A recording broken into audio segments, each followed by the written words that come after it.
Okay, so this is basically some thoughts that I have based on some mistakes that I've made in my life and some choices that I've made as far as choosing the right people to travel with, the people who we are compatible with. Example, and this is based on my own life and in my past. I have chosen out of a desperateness to have someone with me. I chose people just sort of like, I didn't think through it. I didn't think, wow, is this going to be a good mix? Is this going to be a compatible mix? Are we going to have like the time of our life? Or is this going to be a little bit torturous? So anyway, so there we are. That's what we're doing. And I think it really makes a huge difference. You know why? Because when you are leaving the country, you know, you're going on uncharted territory. You're going to places you've never been. You're going to be sitting in a seat for 10 hours without stretching your legs and sitting and eating and sitting in that seat for 10 hours next to someone. So you got to really kind of like them. You got to really like them. You got to really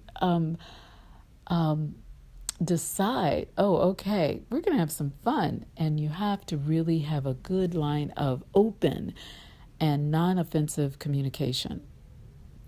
So here's an example. My first time going to Italy, I loved it. And like I said earlier, I chose out of a desperation. I didn't choose out of elevation, which is completely opposite.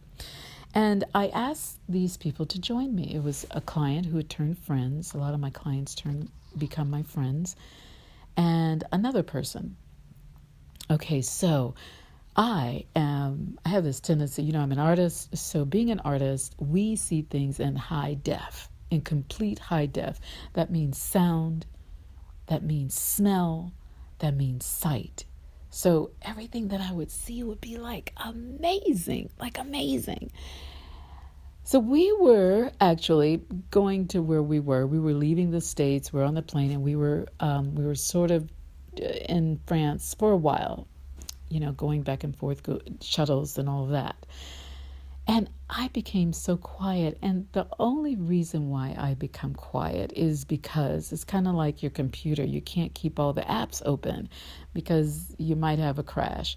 And for me, in my head, I can't keep an app that's like the sight open as long as the smell app is open, as long as the visual app is open. And it's too complicated. So I can only open one app of my brain at a time. So therefore, I become pretty quiet so that I could absorb and I can just, oh my gosh, just smell the food and see the great fashion that the French wear. The French are just, I love their taste. And that just makes such a huge impact in me. Anyway, so it was mistaken by my friends that I had to join me, that there was something wrong with me, that I was embarrassed or something. And it was sort of a misunderstanding because I realized that they didn't really know me and I didn't really know them. So we began to know each other. And then anyway, so the point is that you want to make sure that you choose really, really, really carefully. And I'm telling myself this, choose really wisely, who you take on these trips, because these adventures, they're going to be imprinted in your heart forever. And you want to make sure you have a good imprint and think of the best for them. Anyway, it's just based on my life, my mistakes, and my choices. So I'm at that point, I want to make a different choice.